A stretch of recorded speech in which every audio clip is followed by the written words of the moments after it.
Assalamualaikum warahmatullahi wabarakatuh. Perkenalkan, nama saya Zulfa Sifatul Ulum, NIM 19010363030. Dari kelas MDA 3 Fakultas Dakwah dan Komunikasi. Di sini saya akan menjelaskan tentang konsep mata kuliah manajemen dakwah.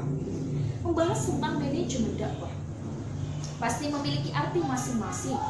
Kata manajemen berarti suatu proses merencanakan, mengelompokkan, menghimpun, dan menempatkan tenaga pelaksana dalam sekelompok tugas itu dan menggerakkannya ke arah tujuan dakwah.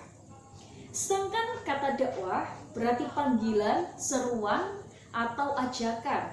Kita sebagai umat Islam wajib untuk berdakwah, menyiarkan dan menyebarkan agama Islam kepada seluruh umat manusia.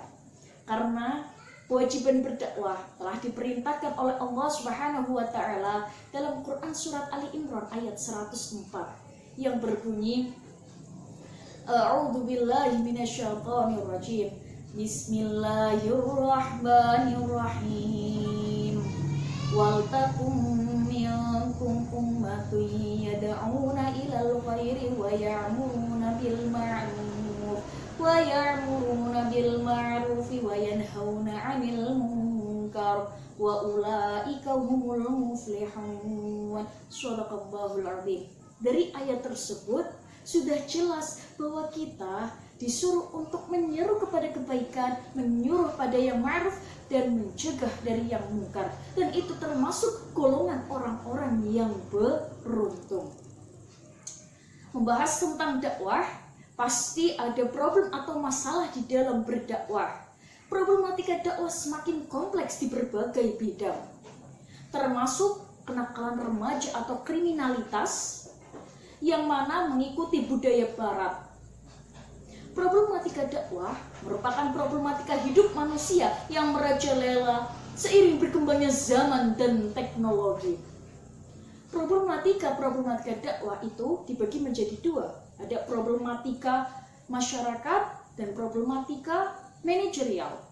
Problematika masyarakat meliputi di dalam bidang ekonomi, sosial, politik, pendidikan, budaya, dan lain sebagainya. Misalnya di dalam problematika dalam bidang sosial, contohnya kemiskinan, keterbelakangan, kebodohan, dan berbagai penyakit masyarakat lainnya. Itu termasuk persoalan-persoalan dakwah. Yang kedua adalah problematika manajerial, yaitu suatu permasalahan yang ada di dalam planning, organizing, actuating, and controlling di dalam organisasi dakwah atau internal. Di dalam organisasi dakwah, problematika itu harus dapat dipecahkan, maka dakwah tidak dapat dilakukan dengan secara mandiri atau individual. Harus adanya perlu organisasi dakwah. Organisasi-organisasi dakwah di Indonesia meliputi ada NU, ada Muhammadiyah, ada MUI, dan lain sebagainya. Organisasi dakwah berorientasi kepada tujuan dan sasaran gerakan dakwah. Sasaran gerakan dakwah pada masa lalu meliputi yang pertama, mengajak orang untuk masuk Islam. Yang kedua, amar ma'ruf, perbaikan dan pembangunan masyarakat atau islah. Yang ketiga adalah nahi mungkar. Sedangkan sasaran gerakan dakwah di masa kini meliputi merealisasikan apa-apa yang diserukan oleh Islam secara kafah. Yang kedua, memperbaiki masyarakat Islam yang bersandarkan hanya kepada hukum Allah. Yang ketiga, memperbaiki pribadi, keluarga, dan masyarakat, yaitu penanaman dan pemurnian akidah. Di dalam organisasi, kita perlu ada yang namanya manajemen dakwah. Karena untuk mengelola unsur-unsur dakwah, seperti dai, pelaksana dakwah, mad'u, penerima dakwah, maddah, materi dakwah, berakidah, muamalah, syariat, dan akhlak. Kemudian ada wasilah, ada metode dakwah, ada efek atau feedback, yaitu asar. Kemudian yang terakhir adalah fasilitas dan atau keuangan. Kenapa harus dikelola? Karena agar unsur-unsur dakwah tersebut dapat menjadi efektif dan efisien, terintegrasi dan terkoordinir dalam mencapai tujuan yang optimal. Di dalam manajemen dakwah, bagaimana cara mengelolanya? Yaitu dengan cara melalui fungsi-fungsi manajemen seperti ada planning, organizing, actuating, and controlling. Kemudian manajemen dakwah juga memerlukan adanya seorang pemimpin dakwah.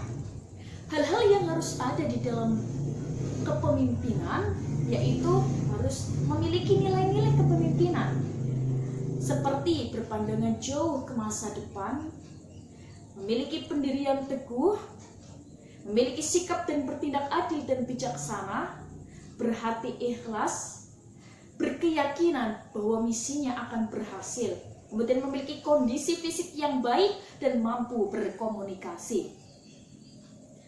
Nilai yang kedua yaitu memiliki keahlian. Seorang pemimpin harus memiliki keahlian atau keterampilan memimpin. Di dalam keterampilan dikelompokkan menjadi 3, keterampilan teknis, manusiawi, dan konseptual. Kemudian adanya manajemen dakwah untuk menetapkan aktivitas-aktivitas dakwah agar dapat memecahkan masalah atau problematika dakwah. Problem solving dakwah merupakan proses memikirkan dan mencari jalan keluar bagi suatu masalah. Pemecahan permasalahan dakwah menggunakan berbagai pendekatan dakwah, salah satunya pendekatan dakwah konseptual, yaitu menyesuaikan permasalahan kebutuhan masyarakat seperti dalam bidang ekonomi, pendidikan, sosial, politik, budaya, dan lain sebagainya. Bisa dicontohkan dalam bidang sosial, yaitu problem solvingnya meningkatkan taraf hidup masyarakat, kemudian pembukaan lapangan kerja baru dan lain sebagainya. Sehingga dengan adanya aktivitas-aktivitas dakwah itu akan menjawab problematika dakwah yang ada. Mungkin hanya itu saja yang dapat saya sampaikan. Mohon maaf apabila banyak kesalahan dan kekurangan. Wabillahi taufiq wal hidayah. Wassalamualaikum warahmatullahi wabarakatuh.